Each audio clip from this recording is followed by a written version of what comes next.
It's getting chilly. But, you know, at least the sun's out. As long as the sun's shining, I can deal with it.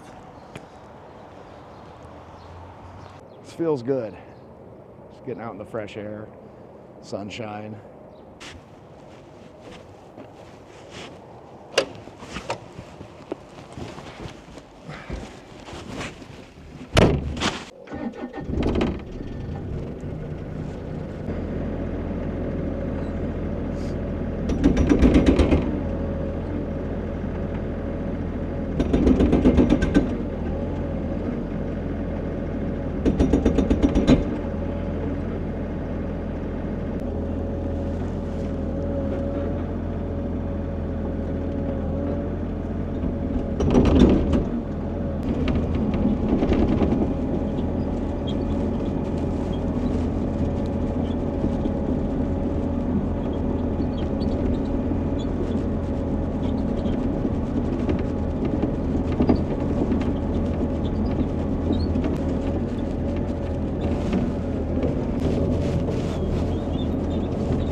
It's time for lunch. We're heading over to the hotel.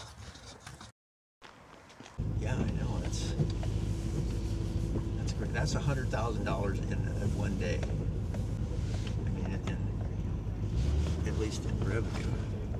I got to get a toilet, some toilet bolts and flange for those guys. Okay.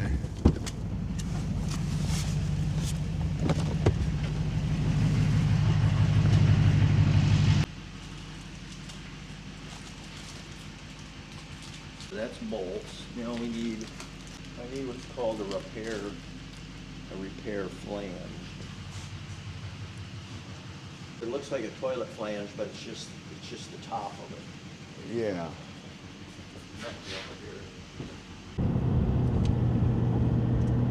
You get the water heater problem solved? Well, they're bringing me some new boards. Okay.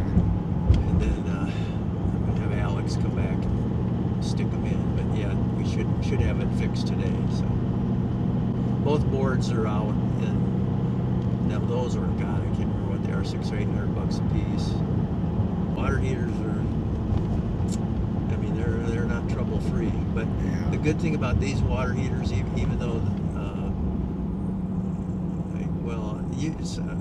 they ran for about 5 years pretty good with no problems, but now I'm having more problems. But if you open one up and you look inside, just crystal clean. That's good. They don't have all the lime buildup like a lot of them. It's got all copper piping, and the copper piping's all eaten out, because Which building now? Which building by the railroad tracks? It's the Comfort Suites. It's right on the railroad tracks there.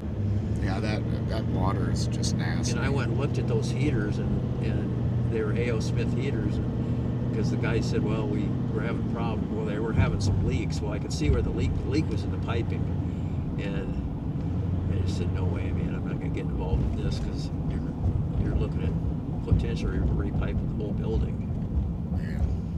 I was on it then. That was right before I went out on my own in a truck for them. That was to this day, the most miserable job ever. It's a nightmare to work with. And the thing is, most of the time we were way ahead of everybody else. I mean, we weren't ever behind. He's an old military, he pushed everybody, and we were always driving the jobs. So then when we wouldn't get paid, she pulled us off a couple times, Yeah. Then we finally get paid. Yeah, that gets their attention. Then we might be a little behind, so. People are difficult to work with. Talk talks to his chickens. Does he? He goes out there and hangs out with them. Get away from the wife, I guess. Oh, I want you to. We're gonna go down and swing by the university. I want you to look at something. Okay. I just can't get over the amount of apartment buildings they slap up around here anymore, and such big money into them too. It's not like they're just cheapos. No, the last one we were working on, I think, was about $40 million. Yeah. But I was asking the guy. I said, "Well, how do you guys make any money at this?" He said, "Well, there's a tax credit investment," is what he was saying. That so the people that invest in these hotels in the apartments, if they're, well, I don't know if they had to be designated low income or what, or in certain areas, but they would get pretty much a write-off for however much they invested. And then if the hotel made money, fine. If it didn't, well, they already had their write-off, so.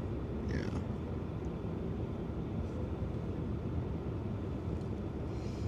But that's kind of what we do at the hotels. Like if you put $100,000 into a hotel that we're going to build, you would take 60% of that off the first year. Okay. Right off. So tax deduction. So it's a $60,000 deduction on your income. So what you're really saving is, if you're in the 40% bracket or something, you'd save in taxes. You'd save 40% of $60,000. Okay. A lot of rich people, that works. Yeah. But the problem is, most of our hotels make money, and then now when they get the money, then they gotta obviously pay taxes on that income. But then when they sell, they have to recapture all that depreciation or that write-off. Then they have to recapture that back. So it's a constant game of kind of, it's okay. So now you got to recapture this, and so you got to pay. That's what I was. You got to invest in something else, In one of my videos, or maybe I was explaining that to Ryan and Leo the other day. It's like, what, investing is more personal than you think. It's like what might work for you or me or something might not work for the next guy. Right. It just all really depends on how you're set up.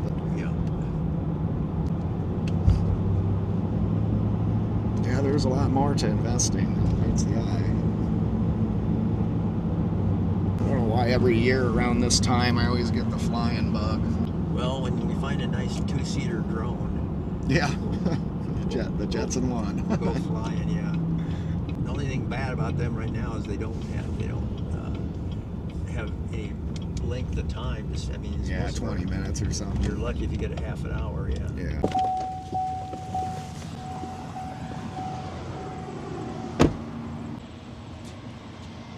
Okay, now. Oh, wow. This is stainless steel, right? Not aluminum. Isn't it? That's aluminum. That's aluminum? Yep. Yeah, I can tell by the welds. Oh, no shit.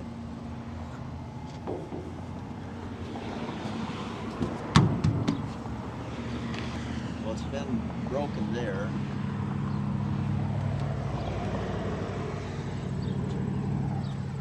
Well, that's good. I had to look at it because aluminum is a lot cheaper than stainless. I thought. Is this one on auction? Yeah. Very clean. Get this bit. It's only got 9,000 miles on it. Oh, wow. So. It's really clean. Well, it's sitting at 22,000 right now, but pull. So you pull these out. Oh, and you can drop the side? Yeah. Nice. Well, yeah, it's definitely aluminum then, because if it was stainless, it would be heavier than hell.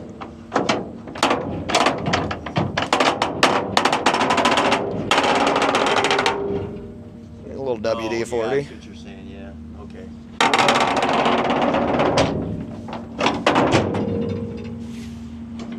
I like that, You though. can make it into a flatbed. Yeah, easy. That's really nice. But See, 9,000 miles. And of course, look at it's got cracks. Yeah, that's the bad part about aluminum, but it could be fixed. But it'll always probably crack here and there just with wear and tear. Oh, yeah. I wonder why it's cracking right there, though. It's just be a real weak I spot. almost want to put a plate over that thing. Yeah, we can beef it up. I don't see any cracks in the tailgate. I don't think. A little hole there. Is that just a drain hole? Or I don't know. It might be a little rust hole or one little ding. Yeah, this side opens too. Yeah, that, yeah, I was thinking of selling the old truck, you know, the one with the black bed on it. yeah, sell the older truck and then get this one instead. But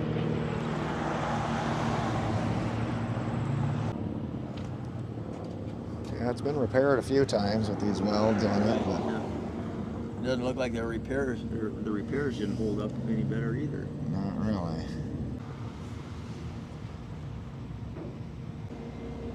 So you could potentially fold these sides down and have a flatbed. Yeah.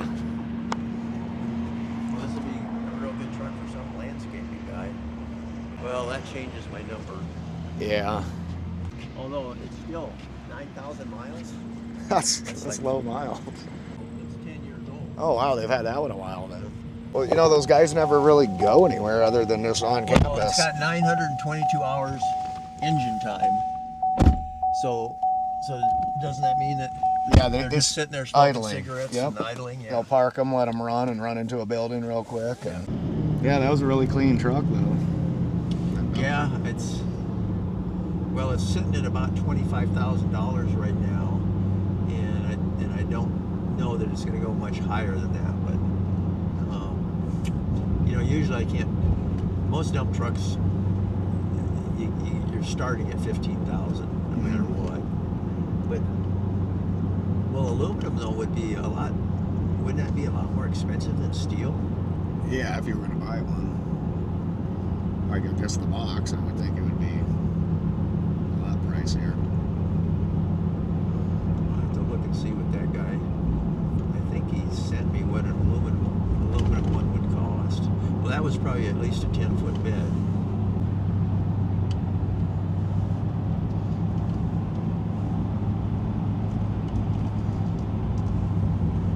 Saw one of those Czech fighter jets sitting out here the other day. A guy getting ready to. There's a nice private That jet. yellow one, you mean, or the? Yeah, one of something. It was like an L-39. Remember, like a Czech train. Look at that private jet out on the runway. That looks like a Gulfstream.